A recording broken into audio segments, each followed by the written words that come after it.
কষ্টের মধ্য দিয়ে অর্জন, এটাই মানুষকে সম্মানিত করে, এটাই মানুষকে বড় করে। পৃথিবীর সব ক্ষেত্রেই এই ঘটনাগুলোই ঘটে। তো সে জায়গায় আমি তোমাদের পাশাপাশি এখানে যারা অভিভাবক আছেন, অভিভাবকদের প্রতিও আন্তরিকভাবে অভিনন্দন, কৃতজ্ঞতা জানাচ্ছি যে আপনাদের মানসিক সকল সাপোর্ট থেকেই আপনাদের সন্তানরা, আপনাদের পরিবারের সদস্য, আপনার ভাই অথবা বোন আজকে অর্জন করেছেন। আমি এই অর্জনের পাশাপাশি কিছু বিষয় একটু স্মরণ করিয়ে দিতে চাই। আজকে যে অর্জনটা করেছো, এটা কি আমাদের জীবনের শেষ অর্জন? এর আগেও হয়তো অনেক অর্জন করেছিলাম। ক্লাস 1 থেকে রুল হয়তো 1 ছিলাম, ক্লাসে ফার্স্ট বয় ছিলাম, ফার্স্ট গার্ল ছিলাম। এভাবে করতে করতে এখন এসএসসি লেভেলটা পার করেছি।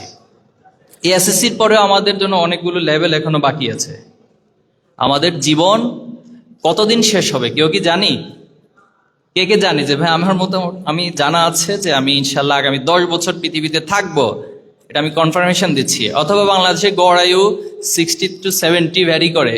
আমি ইনশাল্লাহ 70 ইয়ার্স এই পৃথিবীতে স্থায়ী থাকবো, এরকম কি কারো নিশ্চয়তা আছে? নেই।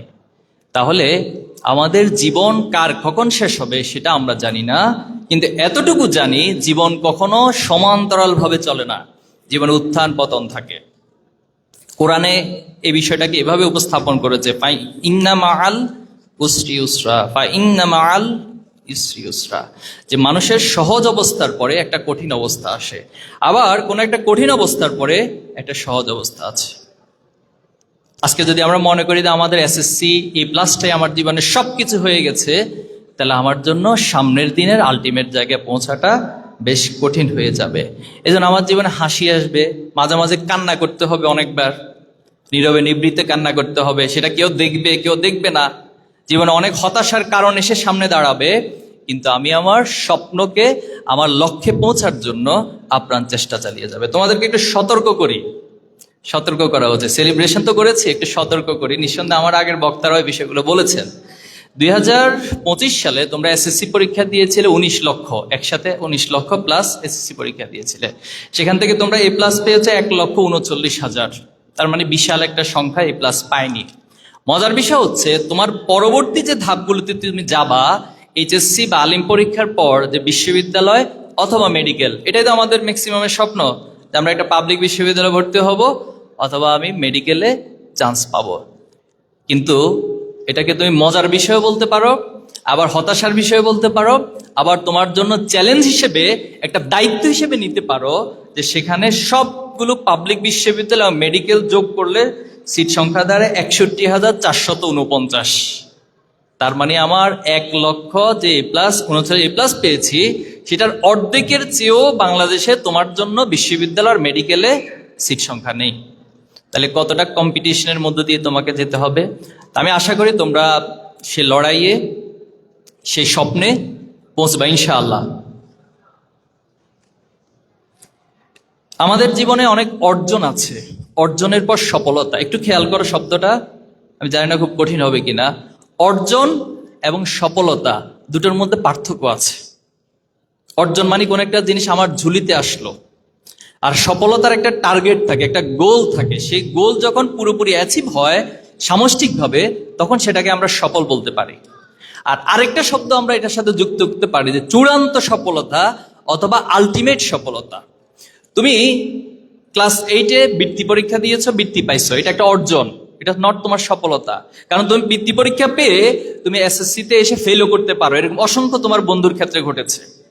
আবার তুমি এসএসসিতে এ প্লাস পাইছো, এটা তোমার অর্জন, কিন্তু তুমি যখন ইন্টারমিডিয়েটে ফেল করবা অথবা এ প্লাস পাবা না, তখন এটা তোমার জন্য একটা ব্যর্থতা, যেটাকে আমরা সফল বলতে পারি না।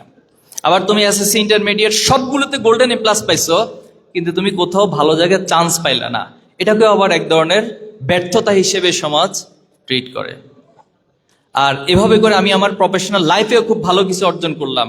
প্রফেশনাল লাইফে সবচেয়ে ভালো, সম্মানিত এবং স্মার্ট একটা প্রফেশন আমি নিলাম, কিন্তু এরপরে আমি কোনো কারণে সবকিছু শেষ করলাম, দুনিয়ার জীবনের জার্নিটা শেষ করলাম। শেষ করার পর মৃত্যুর পর যখন আল্লাহর কাছে উপস্থিত হব, বা যেখানে যে যে ধর্মে বিশ্বাস করে, নিঃসন্দেহে আমরা এটা মনে প্রাণে বিশ্বাস করি যে মৃত্যুর পর আমাকে আমার সকল কাজের হিসাব দিতে হবে। এখন দুনিয়ার দৃষ্টিকোণ থেকে তুমি সবচেয়ে সেরা ধনী হলা বাংলাদেশের, বাংলাদেশ সবচেয়ে পাওয়ারফুল পার্সন হলা, বাংলাদেশের অর্জনের দিক থেকে তুমি সবাইকে অগ্রগামী করে সফল হলা, কিন্তু আলটিমেট যে সফল, যেটা আমাদের মৃত্যুর পরে চিরস্থায়ী জীবনে আল্লাহর পক্ষ থেকে আসবে, সেখানে যদি আমি সফল হতে ব্যর্থ হই, তাহলে আমার আগের এতগুলো অর্জন, এতগুলো সফলতা আসলে আলটিমেটলি ব্যর্থ হিসেবে ধরে নেওয়া হবে। এই প্রসঙ্গে আমি লাস্টে আবার ফিনিশিং দিব। এখন আসো, আমি তোমাদেরকে শুরুতেই স্বপ্ন দেখা এবং আশাবাদী হওয়ার বিষয়ে বলবো। তোমার অনেক লিমিটেশন থাকতে পারে, তোমার চাহিদার অনেক ঘাটতি থাকতে পারে, পারিবারিক যোগান অনেক কম থাকতে পারে, কিন্তু তুমি যখন স্বপ্নগুলো দেখবা, স্বপ্নের পিছনে লেগে থাকবা, তখন সেটা তোমাকে সফলতার দিকে নিয়ে যাবে। টমাস আলভা এডিসনের উদাহরণটা আমরা দেখতে পারি। তিনি 10,000 বার ব্যর্থ চেষ্টা করেছেন বৈদ্যুতিক বাল্ব আবিষ্কার করতে গিয়ে, এবং প্রতিবার তিনি ব্যর্থ হয়ে, তিনি এটাকে ব্যর্থতা বলেন নাই, তিনি ওনার জন্য শিক্ষা বলেছেন, এবং সেখান থেকে শিখে 10,000 বারের পরে তিনি এই বৈদ্যুতিক বাল্ব আবিষ্কার করেছেন। মজার একটা ঘটনা আছে, উনি যখন প্রাইমারি স্কুলে গিয়েছিলেন, তো প্রাইমারি স্কুলের শিক্ষক টমাস আলভা এডিসনের কাছে একটা চিঠি লিখে ধরিয়ে দিলেন যে তুমি এটা তোমার মায়ের কাছে দিবা। তো স্বাভাবিকভাবে তিনি সেটা আনলেন এবং মায়ের কাছে দিলেন। মা সে চিঠিটা দেখে মায়ের চোখ দিয়ে পানি বের হচ্ছিল, গড়িয়ে পড়ছিল, কান্না করছিলেন মা। তো টমাস জিজ্ঞেস করলো যে মা, তুমি কান্না কেন করছো, চিঠিতে কি লেখা আছে? তখন তার মা বলেছিল, চিঠিতে লেখা আছে যে আপনার সন্তান টমাস একজন অসাধারণ ব্যক্তি। কি বলেছে? আপনার সন্তান টমাস একজন অসাধারণ ব্যক্তি। মায়ের কাছ থেকে এই কথা শোনার পর তার ভিতরে একটা উদ্দীপনা কাজ করলো যে আমার শিক্ষক আমার সম্পর্কে এই ধারণা রাখে, আমার মা আমাকে জিনিসটাকে এত চমৎকারভাবে প্রেজেন্ট করেছেন, তার মানে আমাকে সমাজে, পৃথিবীতে একটা অসাধারণ কিছু হয়ে দেখাইতে হবে। পরবর্তীতে যখন তিনি সফল হইলেন, পৃথিবীবাসীকে পরিচিত পাইলেন, তখন তিনি ওনার মায়ের চিঠিটা কালেক্ট করছেন, খুঁজে পাইছেন। খুঁজে পেয়ে তিনি চিঠিতে দেখছেন যে ওনার মা বলেছেন যে টমাস একজন অসাধারণ ব্যক্তি। আসলে চিঠিতে কি লেখা ছিল? চিঠিতে লেখা ছিল, শিক্ষক বলছেন যে আপনার সন্তান একজন অপদার্থ, তার মতো এত মেধাহীন ছাত্র আমাদের ক্লাসে আর নাই, তাকে মেহেরবানি করে এই প্রতিষ্ঠান থেকে আপনি নিয়ে যান। তার মা যদি ঠিক ওই মুহূর্তে এই কথাগুলোই তার সন্তানকে বলতো, তাহলে আজকে হয়তো তিনি টমাস আলভা এডিসন হইতে পারতেন না।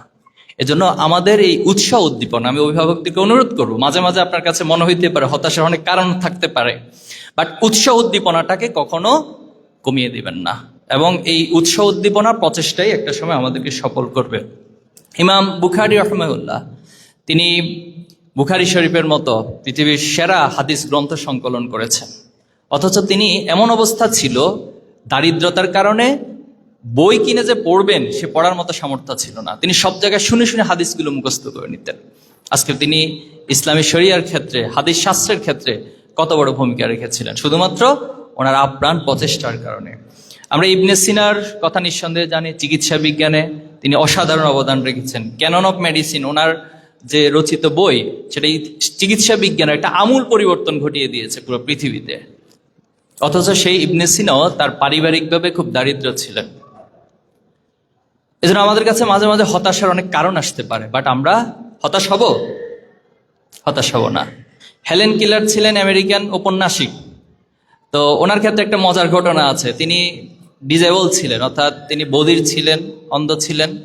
তো একটা সময় সাংবাদিকরা ওনাকে কোশ্চেন করলেন যে সৃষ্টিকর্তা আপনাকে এভাবে ডিজেবল করেছে, শারীরিকভাবে প্রতিবন্ধী করেছে, আপনাকে সৃষ্টিকর্তার প্রতি রাগ হয় না, একটু ক্ষোভ জন্ম নেয় না? তখন তিনি উত্তর দিয়েছিলেন যে সৃষ্টিকর্তা আসলে আমাকে এত অসাধারণ জিনিসগুলো দিয়েছেন, সেটাকে, প্রতিভাগুলোকে কাজে লাগাতে গিয়ে কোনটা যে আসলে আমাকে দেয়নি, সে হিসাব নিকেশে আমি কোনোদিন করি নাই। তো আমাদের ক্ষেত্র আমরা যদি একটু ভাবি, আল্লাহ তাআলা আমাকে যে মেধা দিয়েছেন, আমাকে আল্লাহ তাআলা যে সামর্থ্য দিয়েছেন, যে নিয়ামত দিয়েছেন, সৃষ্টিকর্তা আমাকে যে সুযোগ দিয়েছেন, আমি যদি জাস্ট আমার সুযোগগুলোর দিকে কনসেন্ট্রেট করতে পারি, আমি যদি আমার লিমিটেশনগুলোকে ওভারকাম করতে পারি, তাহলে আমার দ্বারাও, তোমার দ্বারাও অনেক কিছু পৃথিবীতে করা সম্ভব। এবং আমরা সেই স্বপ্নের কথা, সে আশার কথা তোমাদেরকে বলবো। আমরা কাজী নজরুল ইসলাম, যিনি আমাদের জাতীয় কবি ছিলেন, উনি ওনার ছোট্টবেলা বাবাকে হারিয়েছেন।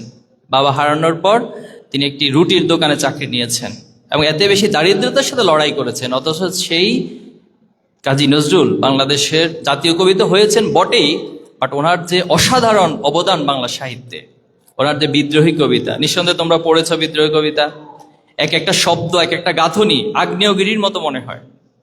বলবীর, চির উন্নত মম শির, শির নেহারি আমার এই নত শির ওই শিখর হিমাদ্রির। ঠিক না? এক একটা শব্দ মানে পৃথিবীর সবকিছু ভেঙে চুরে চুরমার করে দেয়। আমরা গত বছর জুলাই আগস্টে ফ্যাসিস্ট হাসিনাকে পালিয়ে যেতে বাধ্য করেছিলেন তো তোমরা, ঠিক না? তোমরাই তো বাধ্য করেছিলে। আবু সাইদের প্রজন্মরা বাধ্য করেছিল যে অন্যায়ের কাছে আমরা মাথা নত করি না, যিনি যত বড়ই অন্যায়কারী হোক না কেন একটা পর্যায়ে এসে তাকে পতন হতে হবে। এই শিক্ষাগুলো এই কাজী নজরুলের বিদ্রোহী কবিতা থেকে এই প্রজন্ম শিখেছে। এবং ওনার অসাধারণ যে কবিতা সংকল্প, থাকবো না বদ্ধ গড়ে, দেখবো এবার জগৎটাকে, মানে পুরো জগৎটাকে দেখার মতো একটা স্বপ্ন জাগিয়ে দিচ্ছে প্রজন্মের কাছে। অথচ সেই কাজী নজরুল ইসলাম দরিদ্রের সাথে কঠিন লড়াই করেছেন এবং একটা পর্যায়ে এসে তিনি কবিতাও লিখেছেন দারিদ্রতা নিয়ে, দারিদ্র তুমি মোরে করেছো মহান।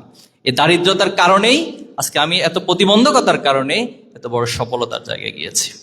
আমাদের প্রিয় নবী হযরত মুহাম্মদ মুস্তাফা সাল্লাল্লাহু আলাইহি সাল্লাম, তিনি জন্মের আগে ওনার বাবাকে হারিয়েছেন মায়ের গর্ভে থাকা অবস্থায়, কিন্তু তিনি স্বপ্ন দেখেছেন সমাজকে পরিবর্তন করার। হিলফুল ফুজুলের মাধ্যমে তিনি আল্লাহর কাছে ওহী প্রাপ্ত হওয়ার আগেই সমাজকে পরিবর্তনের স্বপ্ন দেখেছেন, চেষ্টা করেছেন। একটা পর্যায়ে আল্লাহ তাআলা আরবের সেই এতিম বালককে দিয়ে পুরো পৃথিবীকে চমৎকারভাবে পরিবর্তন করে দিয়েছেন। একটা জাহিলিয়াত সমাজকে একটা সোনালী আলোকিত সমাজে পরিণত করেছেন। এজন্য তোমাদের প্রতি একটা অনুরোধ থাকবে। অনুরোধটা হচ্ছে যে আমি কোথায় জন্ম নিয়েছি, আমি কোন বাবা মায়ের ঘরে জন্ম নিয়েছি, আমি কোথায় থাকছি, আমি কি খাচ্ছি, পৃথিবীতে এটা কেউ ক্যালকুলেশন করবে না। বরং তুমি কি অর্জন করেছ, তুমি নিজের যোগ্যতাকে কতটুকু সমাজের কাছে, পৃথিবীর কাছে প্রমাণ দিতে পেরেছ, তুমি কতটুকু অবদান রাখতে পেরেছ, পৃথিবীর মানুষ সেটার ক্যালকুলেশন করবে। ইনশাল্লাহ আমি প্রত্যাশা করি তোমরা তোমাদের স্বপ্নের পথে হেঁটে যাবে এবং স্বপ্নগুলো দিয়ে তোমাদের যে কাঙ্ক্ষিত লক্ষ্য, সে লক্ষ্যে পৌঁছবে ইনশাআল্লাহ।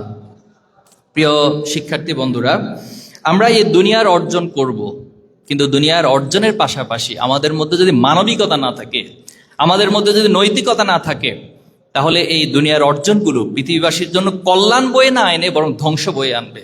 আজকে যদি তুমি আমেরিকার দিকে তাকাও, তারা বস্তুবাদিতার মধ্য দিয়ে, অর্থনীতির মধ্য দিয়ে, টেকনোলজির মধ্য দিয়ে পৃথিবীতে পরাশক্তি হিসেবে আবির্ভূত হয়েছে। কিন্তু তাদের নৈতিক মান, তাদের মধ্যে মৌলিক মানবীয় গুণাবলীর যে নৈতিকতা থাকার কথা, সেটা না থাকার কারণে আজকে তারা তাদের টেকনোলজিগুলো দিয়ে পৃথিবীতে ধ্বংস করে বেড়াচ্ছে। দ্বিতীয় বিশ্বযুদ্ধে হিরোশিমা নাগাসাকিতে যে বোমা, অ্যাটম বোম ফেলছে, কারা ফেলছে? পশ্চিমারাই তো ফেলেছে। এটা তো মানবতার কোনো কাজ হতে পারে না। আজকে ফিলিস্তিনবাসীর উপরে কি ধরনের নির্মম নির্যাতন চালানো হচ্ছে, শিশুদেরকে, নারীদেরকে হত্যা করা হচ্ছে। কেউ আহত হওয়ার পর অ্যাম্বুলেন্সে করে হসপিটালে যাচ্ছে, সেখানে পর্যন্ত বোম্বিং করে তাদেরকে ধ্বংস করে দেওয়া হচ্ছে। একটা যুদ্ধ বিধ্বস্ত জায়গায় ত্রাণের জন্য সবাই একত্রিত হচ্ছে, সেই ত্রাণ নেওয়া অবস্থায় তাদেরকে উপর থেকে হেলিকপ্টার থেকে গুলি করে হত্যা করা হচ্ছে। এর নাম মানবতা? অথচ আমাদের এখানে এসে তারা মানবাধিকার কমিশন গঠন করে, আমাদের এখানে এসে আমাদেরকে মানবাধিকার কার্ড দেয়, সবক শিখায়, দার্স দেয় মানবাধিকারের উপরে। অথচ তারাই পৃথিবীতে স্পষ্ট সবচেয়ে মানবাধিকারের লঙ্ঘন বেশি করছে। তাহলে এটার কারণ কি? আমি আমার দুনিয়ার অনেক অর্জন করেছি, পৃথিবীর সেরা ধনী তারা তৈরি করছে, পৃথিবীর সবচেয়ে ভালো টেকনোলজিস্ট তারা তৈরি করতেছে, বাট তারা পৃথিবীকে মানবতা শিখাতে পারছে না। আজকে তোমার ভিতরে উদারতা থাকতে হবে, মানুষের প্রতি মমত্ববোধ থাকতে হবে, ভালোবাসা থাকতে হবে। মানুষের কাছ থেকে শুধু উপকার নিয়ে তোমার কাছে ভালো লাগা কাজ করলে হবে না, বরং কতজন মানুষকে তুমি উপকার করতে পারতেছো, তোমার মাধ্যমে কতজন উপকৃত হচ্ছে, সেটা তোমার মধ্যে একটা ভালো লাগা কাজ করতে হবে। এর মধ্যে তুমি মানবিক হয়ে উঠবা। পারা যাবে? এজন্য দেখো, মানুষ আর পশুর মধ্যে একটা পার্থক্য আছে। আমাদের বাবা মারা বলে না সবাই যে বাবা মানুষের মতো মানুষ হও, অথবা আমাদের অভিভাবক যারা আছেন, আত্মীয় স্বজন যারা আছেন, বাবা আল্লাহ তোমাকে অনেক বড় করুক, অনেক মানে মানুষের মতো মানুষ হিসেবে তুমি যেন আল্লাহ তোমাকে কবুল করে, এই দোয়া করেন। কেন করেন? এটা কোরআনে আল্লাহ তাআলা বলছেন যে মাঝে মাঝে মানুষ এমন চরিত্র ধারণ করে, সে মানবিকতাকে হারিয়ে ফেলে, সে পশুত্বের জায়গায় পৌঁছে যায়। বলা হচ্ছে উলাইকা কাল আনাম বাল হুম আদাল, তারা পশুর মতো, মাঝে মাঝে তার চেয়ে নিকৃষ্ট। আমি কয়েকটা উদাহরণ দিয়ে তুমি বুঝবা। যেমন আবরার ফাহাদকে যখন হত্যা করা হয়েছে, তোমরা জানো তো এই ঘটনাগুলো, ইতিহাসগুলো একটু জানার চেষ্টা করবা। বুয়েটের মেধাবী শিক্ষার্থী আবরার ফাহাদ, সে নামাজ পড়তো, এজন্য সে শিবির, তাকে শিবির বলা হয়েছে। সে হচ্ছে কোনো অন্যায় হলে অন্যায়ের প্রতিবাদ করে, এজন্য তাকে শিবির বলা হয়েছে। পরবর্তী দেখা গেল তার বন্ধুরা কয়েকজন মিলে তাকে সারা রাত ধরে সাপের মতো লাঠি দিয়ে পিটিয়ে পিটিয়ে সারা রাত পিটাইছে, পিটিয়ে পিটিয়ে হত্যা করছে। এখন প্রশ্ন হলো, আবরার ফাহাদকে আমরা মেধাবী বলছি, ভালো বলছি, আবরার ফাহাদের সাথে যারা ভর্তি হয়েছিল বুয়েটে নিঃসন্দেহে তারাও তো অনেক কম্পিটিশন করে, অনেক মেধার পরিচয় দিয়ে সেখানে ভর্তি হয়েছে, কিন্তু তাদের ভিতরে এই মানবিকতাটা কেন তৈরি হলো না যে আমি আমার একজন বন্ধুকে এভাবে পিটিয়ে হত্যা করতে পারি না? তার মানে তার মানবিকতার, মোরালিটির ঘাটতি রয়েছে। বিশ্বজিতের কথাও তোমরা শুনেছ। বিশ্বজিৎকে বলা হলো সে শিবিরের হিন্দু শাখার সদস্য। পরবর্তী তাকে পুরো পৃথিবীবাসী দেখেছে, মিডিয়ার সামনে লাইভ টেলিকাস্টের মধ্য দিয়ে তাকে কুপিয়ে হত্যা করা হয়েছে। এজন্য আমরা ভালো ছাত্র হব, পৃথিবীতে অনেক কিছু অর্জন করব, কিন্তু আমাদের ভিতরে মানবিকতা। তুমি ডাক্তার হও, কিন্তু মানবিক ডাক্তার। তুমি এমন ডাক্তার হইও না তোমার সামনে তোমার রোগী মারা যাচ্ছে কিন্তু তুমি তোমার টাকা পেড করার আগে সেখানে হাত দিবা না, এরকম ডাক্তার তুমি হইও না ভাই। তুমি ইঞ্জিনিয়ার হও, কিন্তু এমন ইঞ্জিনিয়ার হইও না তোমার এক ইঞ্জিনিয়ারিং এর মধ্য দিয়ে কোটি কোটি টাকা, মানুষের টাকা তুমি তোমার পকেটে নিয়ে নিবে, এমন ইঞ্জিনিয়ার হইও না। তুমি এমন শিক্ষক হইও না যে শিক্ষকের কাছে অভিভাবক তার সন্তানকে পাঠিয়ে তাকে টেনশনে থাকতে হয়, তুমি এমন শিক্ষক হইও না। এরকম অনেক শিক্ষককে আমরা পেয়েছি, অনেক পরিমলকে আমরা পেয়েছি, যাদের কাছে শিক্ষার্থীদেরকে পাঠিয়ে তারা শিক্ষার দেওয়ার নামে অনৈতিকতা শিক্ষা দিয়েছে, অশ্লীলতা শিক্ষা দিয়েছে। বরং কিছুদিন আগে আমরা দেখেছি যখন মাইলস্টোনে বিমান বিধ্বস্ত হলো, সেখানে আমাদের একজন শিক্ষিকা মেহেরিন ম্যাম, তিনি তার নিজের জীবনের ঝুঁকি নিয়ে অনেক শিক্ষার্থীদেরকে বাঁচিয়েছে, কিন্তু একটা পর্যায়ে তাকে নিজেকে মারা যেতে হয়েছে। আমরা এমন মানবিক শিক্ষক হতে চাই, পারা যাবে না ইনশাল্লাহ। আজকের এই প্রোগ্রাম থেকে শুধুমাত্র তোমাদের হাতে যে ক্রেস্ট দেয়া না, তোমাদের হাতে শুধুমাত্র একটা ফুল দেওয়া না, এবং তোমাদেরকে মেসেজগুলো দিয়ে ছাত্র শিবির এ দুনিয়ার অর্জনের পাশাপাশি একজন মানবিক হিসেবে মানুষত্ব বোধ অর্জনের মধ্য দিয়ে, নৈতিকতা অর্জনের মধ্য দিয়ে তোমার প্রত্যেকটা অর্জন যেন সমাজের জন্য, পৃথিবীর জন্য উপকারে আসে। তোমার জ্ঞানগুলো যেন মানুষের জন্য উপকারে আসে। তোমার এমন কোনো জ্ঞান, এমন কোনো অর্জন হবে না যেটা মানুষের জন্য ধ্বংসের কারণ হয়। পারবো তো ইনশাআল্লাহ আমরা? ইনশাআল্লাহ। এজন্য যদি তোমার ভিতরে মোরালিটি না থাকে, আমি আবার রিপিট করতেছি এই কথাটা, যদি তোমার মধ্যে মোরালিটি না থাকে, তোমার পৃথিবীর অনেক অর্জন, অনেক সফলতা একটা পর্যায়ে নিষ্প্রাণ মনে হবে তোমার কাছে, এগুলোর কোনো মূল্য থাকবে না তোমার কাছে। এজন্য আমরা তোমাদেরকে সেই জায়গাটাতে যাওয়ার জন্য অনুরোধ করব। প্রিয় শিক্ষার্থী বন্ধুরা, আমি শেষের দিকে চলে এসেছি। কয়েকটি চ্যালেঞ্জের কথা বলতে চাই। আমাদের সমাজে বসবাস করছি, যে যুগে বসবাস করছি, এটা একটা শিফটিং এর মধ্য দিয়ে যাচ্ছে, কন্টিনিউয়াসলি শিফট হচ্ছে, জেনারেশন শিফট হচ্ছে, চিন্তার শিফটিং হচ্ছে, মানুষের লাইফ স্টাইলে শিফটিং হচ্ছে। আজ থেকে ঠিক 20 বছর 30 বছর আগে তুমি ওই সময় লাইফ স্টাইল স্টাডি করো, দেখবা সেখানে তোমার জন্য এত চ্যালেঞ্জ ছিল না। আজকে ডিভাইস তোমার হাতে হাতে চলে এসেছে, ডিভাইসে হিউজ একটা সময় তোমার নষ্ট হয়ে যাচ্ছে, তোমার পড়াশোনা করার মতো একটা সময় খুঁজে পাচ্ছ না। একটা গবেষণা উঠে এসেছে যে বাংলাদেশের টোটাল শিক্ষার্থীদের মধ্যে মাত্র 20% তারা তাদের একাডেমিকের বাইরে কিছু পড়াশোনা করেন, আর বাকি 80% তারা একাডেমিকটাকে তো ভালো করে কি পড়েন সেটা অন্য বিশ্লেষণ, বাট একাডেমিকের বাইরে তাদের কোনো স্টাডি নেই। অথচ আজকে থেকে 30 বছর আগে তুমি দেখবা যে যখন শিক্ষার্থীরা কোনো বন্ধ আসতো তখন তারা আগে থেকে বই কালেক্ট করতো লাইব্রেরি থেকে, এবং সেই বইগুলো পড়তো। তারা যখন কোথাও লং জার্নিতে যেত তাদের ব্যাগের মধ্যে বই নিয়ে যেত, যাতে করে বাসে বসে অথবা যানবাহনে বসে সে বই পড়তো। কিন্তু আজকে সেটা কোথায় এসে দাঁড়াচ্ছে? আজকে কারো হাতে বই খুঁজে পাওয়া যায় না। কি খুঁজে পাওয়া যায়? কি খুঁজে পাওয়া যায়? মোবাইল খুঁজে পায়, স্মার্টফোন খুঁজে পায়। আর স্মার্টফোনে কি নিঃসন্দেহে কন্টিনিউয়াসলি একাডেমিক পড়াশোনাই হয়, সেখানে ফ্রি ফায়ার হয়, আগুন ধরে যায়, ঠিক না? মাঝে মাঝে আমার ছোট যারা আছে তাদেরকে দেখি, মানে একেবারে তার হাতের চেয়ে হচ্ছে তার বডি বেশি নাড়াচাড়া করে, মানে পাবজি ফ্রি ফায়ার এগুলো খেলতে খেলতে অবস্থা খুব ভয়াবহ হয়ে যায়। মাঝে মাঝে সাউন্ড করে বসে, অ্যাটাক অ্যাটাক এই ধরনের কিছু সাউন্ড করে। তো যাই হোক, এই জায়গাগুলো আমাদেরকে ক্ষতি করছে। আমি সচেতনতার জন্য বিষয়গুলো তুলে ধরলাম। এই ডিভাইস আসক্তি থেকে আমাদেরকে মুক্ত থাকতে হবে, এবং এটা অনেকাংশে আমাদের কিছু অশ্লীলতার দিকে ঠেলে দিচ্ছে, অজান্তে অশ্লীলতার দিকে ঠেলে দিচ্ছে। প্লিজ অনুরোধ করব, সচেতন থাকতে হবে ভাই, নতুবা তোমার এই স্বপ্নগুলো তুমি স্বপ্ন দেখেই যাবা, বাট আলটিমেটলি তোমাকে এই চ্যালেঞ্জগুলো নষ্ট করে দিবে, ধ্বংস করে দিবে। আরেকটা বিষয় চ্যালেঞ্জে বলতে চাই, বর্তমান সময়ে হারাম রিলেশনশিপ, বিষয়টা একটু খোলামেলা বলছি আমি। এই হারাম রিলেশনটা তুমি কি তোমার বাবা মাকে যদি জিজ্ঞেস করো যে বাবা তুমি কি হারাম রিলেশনকে অ্যালাউ করো, তুমি ইসলামকে আপাতত এক সাইডে রাখো, ইসলাম আপাতত পরে বিশ্লেষণ করো। তুমি তোমার বড় ভাইকে যদি জিজ্ঞেস করো যে ভাইয়া আপনি কি হারাম রিলেশনকে সাপোর্ট করেন, বোনকে যদি জিজ্ঞেস করো, কেউ বলবে যে করি না, তোমার পরিবার করে না। ঠিক তুমি তোমার নিজেকে কোনো একটা পিতামাতার জায়গায় ভাবো, বড় ভাই হিসেবে ভাবো, তুমি তোমার সন্তান অথবা তোমার ভাই ছোট বোন তারা কোনো হারাম রিলেশনে জড়িত হোক, এটা কি চাও? কেউ মেনে নেয়? তা যে জিনিসটা আমি মানতে পারছি না সেটা আমার বাবা কিভাবে মানবে, আমার ভাই কিভাবে মানবে?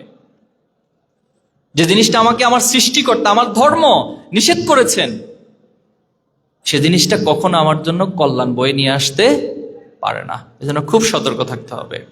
এরপর হচ্ছে আমার খারাপ বন্ধুগুলো, আমি যে বন্ধুদের সাথে মিশবো সে বন্ধুগুলো আমাকে নিজের অজান্তেই এমন একটা জায়গায় নিয়ে যাবে যেখান থেকে ফিরে আসার কামব্যাক করার সুযোগ থাকে না।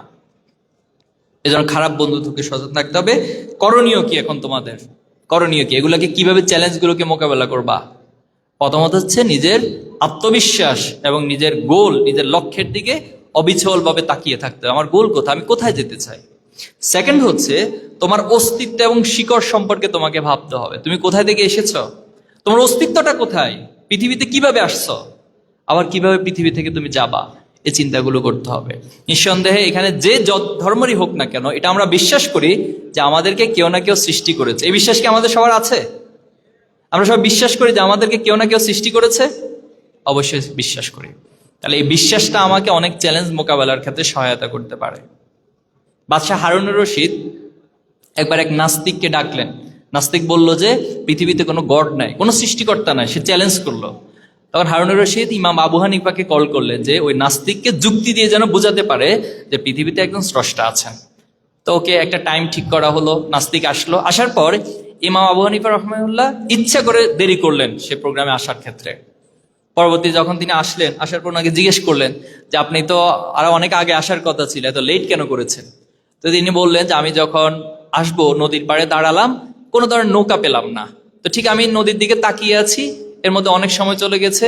তো কিভাবে আসবো চিন্তা করতে করতে হঠাৎ দেখলাম যে নদীর পাড়ে যে গাছগুলো আছে, এই গাছগুলো কাঠ হয়ে গেল, এই কাঠগুলো আবার একসাথ হয়ে গেল, একসাথ হয়ে এটা প্যারেকের মধ্যে দিয়ে একসাথ হয়ে নৌকা হয়ে গেল, কোনো মাঝি নেই।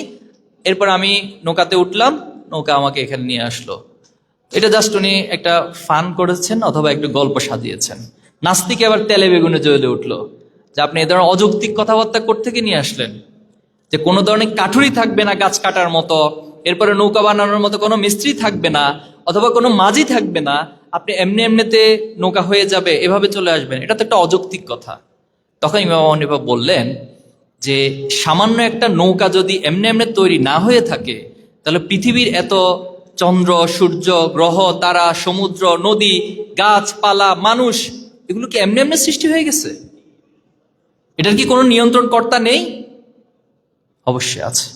তাহলে সেই নিয়ন্ত্রণ কর্তার দিকে যখন আমরা দৃষ্টি রাখবো, তখনই আমাদের অস্তিত্বের জায়গাটা আমরা উপলব্ধি করব এবং পৃথিবীর এই চ্যালেঞ্জগুলোকে আমরা মোকাবেলা করতে পারবো। টাইটানিক জাহাজ যখন রওনা করেছে, জানো তো ইতিহাস টাইটানিক জাহাজের? জানো তো। তারা রওনা করার পরে বলেছিল যে আমাদের এই টাইটানিক কোনোদিন ডুবা সম্ভব না। যখন আটলান্টিক মহাসাগরের শীতল পানির মধ্যে সে রাত্রিবেলায় সামান্য একটা বরফখণ্ডের সাথে ধাক্কা খেলো, টাইটানিক জাহাজ ধ্বংস হতে লাগলো, সেখানে পানি প্রবেশ করতে লাগলো। তখন ক্যাপ্টেন বলতেছে যে আমরা খুবই সরি যে আমাদের টাইটানিক জাহাজ খুব শীঘ্রই ডুবে যেতে যাচ্ছে। এখন আমাদের কাছে only one way, that pray to God. গডের কাছে প্রার্থনা করুন। গড যদি এখন আমাদেরকে এখান থেকে উদ্ধার করে, এছাড়া পৃথিবীর কোনো সামর্থ্য না আমাদেরকে এখান থেকে উদ্ধার করবে। কিছুদিন আগে আমরা দেখেছি মাইলস্টোন স্কুল, সবাই স্কুলে গিয়েছে পড়াশোনার জন্য। বাবা মামা তার সন্তানকে পাঠিয়েছেন সেখানে পড়াশোনা করার জন্য, কিন্তু কতটা হৃদয় বিদারক ঘটনা ঘটেছে। একটি যুদ্ধ বিমান, ট্রেনিং এর বিমান সেখান থেকে হঠাৎ বিধ্বস্ত হয়েছে। তা আমরা সবাই তো এইভাবেই তো কোনো একদিন চলে যাও পৃথিবী থেকে।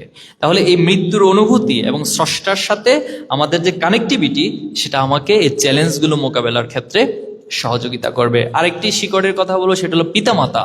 পিতামাতার প্রতি যদি কমিটমেন্ট থাকে, একজন পিতামাতার গাইডলাইন অনুসরণ করে যদি একজন সন্তান তার জীবন পরিচালনা করে, সেই সন্তানও কোনোদিন নষ্ট হবে না। পিতামাতার প্রতি আমাদের কমিটমেন্টের জায়গাতে স্ট্রং রাখতে হবে। অনেকগুলো গবেষণা এসেছে, জাস্ট একটু উপলব্ধির জন্য বলছি, অনেকগুলো গবেষণা এসেছে যে যখন একজন মানুষ, একজন স্বাভাবিক জীবন্ত মানুষের হাড়গুলোকে একসাথে করে, আমাদের যতগুলো হাড় আছে এই হাড়গুলোকে একসাথে করে যদি ভেঙে ফেলা হয়, একজন জীবন্ত মানুষ যে কষ্ট পায়, একজন মা তার সন্তানকে ভূমিষ্ঠ করার সময় তার চেয়ে বেশি কষ্ট পায়। তাহলে সে মায়ের প্রতি আমাদের কমিটমেন্টটা কত বেশি হওয়া দরকার। আমরা পারবো তো ইনশাল্লাহ? আমাদের সে বাবাদের প্রতি, মায়েদের প্রতি আমাদের ভালোবাসা, আমাদের সম্মান সবটুকু আমরা উজাড় করে দেব ইনশাল্লাহ। আচ্ছা, আমরা এই যে ভালো পরিবেশ প্রয়োজন, তোমাদের একটা ভালো পরিবেশ, হাদিস শরীফে এসেছে যে পৃথিবীতে সব মানুষগুলি নিষ্পাপ হয়ে জন্ম নেয়, কিন্তু তার চারপাশের পরিবেশটা তাকে আস্তে আস্তে করে নষ্ট করে দেয়, খারাপ করে দেয়। ইসলামী ছাত্র শিবির আজকে আয়োজন করে ইসলামী ছাত্র শিবিরের টোটাল কর্মকাণ্ডগুলো আমাদের এই সমাজে মানুষকে ভালো হওয়ার জন্য উৎসাহিত করে, একটা ভালো পরিবেশ দান করে। সেই পরিবেশের দিকে আমরা তোমাকে আহ্বান করছি। আমরা শুধু তোমাদেরকে এই প্রোগ্রাম না, শিক্ষা প্রতিষ্ঠানে একটা ভালো পরিবেশ, খেলার মাঠে একটা ভালো পরিবেশ, প্রত্যেকটা জায়গায় একটা ভালো পরিবেশের মধ্য দিয়ে আমি যেন আমার একাডেমিক এবং ভালো রেজাল্ট করতে পারি, সমাজে অর্জনগুলো সবগুলো করতে পারি, আবার সবচেয়ে ভালো মানুষ হিসেবে, নৈতিক মানুষ হিসেবে নিজেকে প্রতিষ্ঠা করতে পারি। এই শিক্ষাগুলো হচ্ছে ছাত্র শিবির তোমাকে দিবে। ছাত্র শিবিরের কে একটা শিক্ষার প্রতিষ্ঠান বলা হয়, একটা এক্সেপশনাল, একটা ইন্ডিপেন্ডেন্ট শিক্ষার প্রতিষ্ঠান বলা হয়। আমরা মাঝখানে অফিসে বসা ছিলাম, কেন্দ্রীয় অফিসে, তো একজন মা তার 2জন সন্তানকে নিয়ে আসলেন। তো আসার পরে আমাদের সাথে দেখা করবেন, পরে দেখা করে বললেন যে আমি শিবিরে ভর্তি করাতে চাই আমার 2 সন্তানকে। তা আমি একটু কৌতূহল জিজ্ঞেস করলাম যে শিবিরে ভর্তি করাবেন, এই চিন্তা আপনার মাথায় কেন আসলো? তো বললে যে আমি তোমাদের অনেকগুলো ইউটিউবে ভিডিও দেখেছি, তোমাদের কার্যক্রমগুলো দেখেছি, তোমাদের ওয়েবসাইট থেকে তোমাদের সিলেবাসগুলো সব আমি দেখেছি। আমাদের সিলেবাসও কিন্তু আছে, একজন শিক্ষার্থীকে কিভাবে করে নৈতিক উন্নত করতে হয়, এই সমাজের জন্য, রাষ্ট্রের জন্য গড়ে তুলতে হয়, সেসব কারিকুলাম আমি দেখেছি। আমার কাছে মনে হয়েছে এটা এক ধরনের শিক্ষা প্রতিষ্ঠান। আর আমি যদি আমার সন্তানকে এখানে ভর্তি করাতে পারি, আমার এই উপলব্ধি হয়েছে যে তারা সবচেয়ে নিরাপদ থাকবে, তারা ভালো পরিবেশটা পাবে, তারা এই সমাজের নষ্টামির মধ্যে নিজেকে জড়িয়ে যাবে না। তাহলে আজকে অভিভাবকদের যে আশা প্রত্যাশা ছাত্র শিবিরের প্রতি, সে দায়বদ্ধতা থেকে আমরা কাজ করে যাচ্ছি। আমাদের নিয়ে অনেক প্রোপাগান্ডা আছে, আমাদেরকে নিয়ে অনেকে অনেক মিথ্যাচার করে থাকে। এর মধ্যে একটা মিথ্যাচার হলো আমরা রক কাটি, ঠিক না? তোমরা শুনেছো এই রক কাটার ঘটনা? আজকে নিঃসন্দেহে একজনও রক নিয়ে এখান থেকে যেতে পারবে না, আশা করতেই পারি। তো আমি মাঝখানে একটা প্রোগ্রামে গিয়েছিলাম, ওইখানে জিজ্ঞেস করলাম যে কারা কারা শুনেছেন যে শিবির রক কাটে। সেখানে প্রায় 60% শিক্ষার্থীরা হাত তুলছে, আমি শুনেছি শিবির রক কাটে।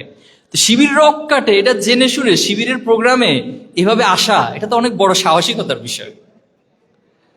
কম সাহস হলে কি এটা সম্ভব যে জানি যে একজন লোক রক কাটে, অথচ তার প্রোগ্রামে এসে আমি খুব সাবলীল ভাবে বসে আছি? তাহলে আমাদেরকে নিয়ে এই ধরনের মিথ্যাচার অতীতে অনেক হয়েছে, এখনো পর্যন্ত হচ্ছে, এখনো নতুন নতুন শব্দের আমদানি করে আমাদের জন্য। কিন্তু আমরা তাদের দিকে তাকিয়ে একটা মুচকি হাসি দেই, আর আমরা আমাদের লক্ষ্য প্রাণে অবিরাম ছুটে চলি। নারী শিক্ষার্থীদের বিষয়ে আমাদের বিষয়ে প্রোপাগান্ডা হয়, আমরা নাকি তাদের প্রতি বিদ্বেষ পোষণ করি। অথচ ইসলাম নারীদেরকে সবচেয়ে সম্মানিত করেছেন। আপনি যদি জাহিলিয়াতের সে সময়গুলোকে স্টাডি করেন, ইসলামের পূর্ববর্তী সময়গুলোকে, নারীদেরকে একেবারে একটা বস্তু হিসেবে, একটা প্রোডাক্ট হিসেবে চিন্তা করা হতো। শুধু তাই নয়, কোনো অভিভাবক, কোনো পিতামাতার ঘরে নারী সন্তান জন্ম নেওয়া এটা তার জন্য লজ্জাকর একটা বিষয় ছিল, এবং জীবন্ত সেই নারী সন্তানদেরকে কবর দেওয়া হতো। কিন্তু ইসলাম আসার পর সে নারীদেরকে সবচেয়ে সম্মানিত জায়গা দেওয়া হয়েছে। নিঃসন্দেহে হাদিসটা তোমরা শুনেছো, আল্লাহ রাসূলুল্লাহ সাল্লাল্লাহু আলাইহি ওয়াসাল্লামকে একবার জিজ্ঞেস করা হয়েছে যে আমার কাছে পৃথিবীর মানুষদের মধ্যে সবচেয়ে সম্মানিত কে? তার রাসূলুল্লাহ সাল্লাল্লাহু আলাইহি ওয়াসাল্লাম বলেছেন তোমার মা। বলেছে এরপরে কে? তোমার মা। এরপরে কে? তোমার মা। এরপরে কে? তোমার বাবা। আর অন্যান্য ধর্মাবলম্বী যারা আছেন, আমরা আপনাদের প্রতি সর্বোচ্চ সম্মান প্রদর্শন করি। আপনারা আপনাদের ধর্ম পালন করবেন। ইসলামে কখনো অন্য ধর্মের প্রতি বিদ্বেষ পোষণ করা, এটাকে নিষেধ করা হয়েছে, ডিরেক্টলি নিষেধ করা হয়েছে, হারাম করা হয়েছে। আপনারা এই গল্পটাও জানেন যে আল্লাহ রাসূলুল্লাহ সাল্লাল্লাহু আলাইহি ওয়াসাল্লাম সম্পর্কে একবার বলা হয়েছিল যে তিনি মক্কা বিজয়ের পর যাকে যেখানে পাচ্ছেন হত্যা করতেছেন। তখন এক বৃদ্ধ মহিলা, তিনি তার সবকিছু ছেড়ে দিয়ে, তার ঘরবাড়ি ছেড়ে দিয়ে অন্যত্র চলে যাচ্ছেন। তো মাঝখানে আল্লাহ রাসূলুল্লাহ সাল্লাল্লাহু আলাইহি ওয়াসাল্লামের সাথে দেখা হলো। তাকে জিজ্ঞেস করা হলো যে আপনি কোথায় যাচ্ছেন? বলা হলো যে মোহাম্মদ আজকে মক্কা বিজয় করেছে, এজন্য সে যাকে যেখানে পাচ্ছে সেখানে হত্যা করছে, এজন্য আমি পালিয়ে চলে যাচ্ছি। তখন রাসূলুল্লাহ সাল্লাল্লাহু আলাইহি ওয়াসাল্লাম বললেন, আপনার তো এই ব্যাগপত্র নিতে কষ্ট হচ্ছে, আপনি এগুলো আমার কাঁধে দিন। তো তিনি নিলেন, নেওয়ার পরে বৃদ্ধ মহিলাকে তার গন্তব্যে পৌঁছে দিলেন। পৌঁছে দেওয়ার পরে বলতেছে যে আজকে তুমি আমাকে অনেক উপকার করছো, মোহাম্মদের হাত থেকে তুমি আমাকে বাঁচাইছো। যে মোহাম্মদ আজকে যাকে যেখানে পাচ্ছে তার ধর্ম গ্রহণ না করলেই তাকে কতল করে ফেলতেছে। কি ভয়াবহ কথা। আচ্ছা বাবা, তুমি তো আমার অনেক উপকার করছো, তোমার পরিচয়টা একটু বলো। তখন তিনি বললেন যে আপনি যে মোহাম্মদের ভয়ে পালিয়ে চলে আসছেন, আমি স্বয়ং সেই মোহাম্মদ। সুবহানাল্লাহ। এটা হচ্ছে ইসলামের শিক্ষা, এটাই ছাত্র শিবিরের শিক্ষা। আমরা আল্লাহ রাসূলুল্লাহ সাল্লামের এই শিক্ষাগুলোকেই সমাজে বাস্তবায়ন করতে চাই। এক পক্ষ আমাদেরকে সারাদিন গালি দিবে, তারাই গালি দিতে দিতে তারা একটা সময় নিস্তেজ হয়ে যাবে। আর আমরা আমাদের গঠনমূলক কাজগুলো এই সমাজের ছাত্রদেরকে সৎ, দক্ষ এবং দেশপ্রেমিক গড়ে যাওয়ার যে মিশন এবং ভিশন, সে কাজগুলো আমরা করে যাব। ইনশাআল্লাহ আমরাই বিজয়ী হব, আল্লাহ আমাদের সহায় হবেন ইনশাআল্লাহ। আমি পরিশেষে তোমাদেরকে একটা অনুরোধ করতে চাই, তোমরা আজকে A+ পেয়েছো, সার্টিফিকেট পেয়েছো, সমাজ থেকে সেলিব্রেশন পাচ্ছ। তোমাকে শুধুমাত্র এই এসএসসি এর ইন্টারমিডিয়েটের A+ পাইলে হবে না, জীবনের প্রত্যেকটা সেক্টরে A+ পাইতে হবে তোমাকে। তুমি তোমার বাবা মায়ের কাছে একজন A+ ক্যাটাগরির সন্তান হবা, তুমি তোমার শিক্ষকদের কাছে একজন A+ ক্যাটাগরির ছাত্র হবা, তুমি তোমার ভাইয়ের কাছে, বড় বোনের কাছে A+ ক্যাটাগরির ছোট ভাই এবং বোন, তোমার প্রতিবেশীর কাছে যেন A+ ক্যাটাগরির সবচেয়ে সেরা প্রতিবেশী হতে পারো। তোমার বন্ধুদের কাছেও তুমি আচরণে, ব্যবহারে সবচেয়ে সেরা মানুষ হবা। আমরা এই আশা তোমাদের কাছে রাখছি এবং আমি বিশ্বাস করি আমার সামনে যারা আছো, তোমাদের হাত ধরে আমাদের এই বাংলাদেশ তার কাঙ্ক্ষিত লক্ষ্যে পৌঁছাবে। 2024 জুলাই আগস্ট যে স্পিরিট নিয়ে, যে আকাঙ্ক্ষা নিয়ে এতগুলো রক্ত, এতগুলো জীবন আমরা দিয়েছি, সে জীবনের বিনিময়ে আমরা চাই এই বাংলাদেশ একটি সমৃদ্ধ বাংলাদেশে পরিণত হবে। এবং তোমাদের মধ্য থেকে আগামী দিনে আবু বকর, ওমর উত্তরসূরিরা তৈরি হবে। তোমাদের মধ্য থেকেই সালাউদ্দিন আইয়ুবীর উত্তরসূরি তৈরি হবে, যারা ফিলিস্তিনে সে মানবতার জন্য কাজ করবে এবং পৃথিবীবাসীকে উদ্ধার করবে, এই জুলুম থেকে নিষ্কৃতি দান করবে। তোমাদের হাত ধরেই বাংলাদেশের এই লুটপাট বন্ধ হবে, বাংলাদেশ থেকে দুর্নীতিগুলো বন্ধ হবে। তোমাদের হাত ধরেই বাংলাদেশ তার অতীতের মতো একটা সমৃদ্ধ বাংলাদেশ ছিল, সেই বাংলাদেশে পৌঁছে যাবে। পারবো তো ইনশাআল্লাহ আমরা? আল্লাহ আমাদেরকে তৌফিক দান করুক। তোমাদেরকে অনেক অনেক ধন্যবাদ, তোমাদের জন্য শুভকামনা জানিয়ে আমার কথা এখানে শেষ করছি। আসসালামু আলাইকুম ওয়া রাহমাতুল্লাহ।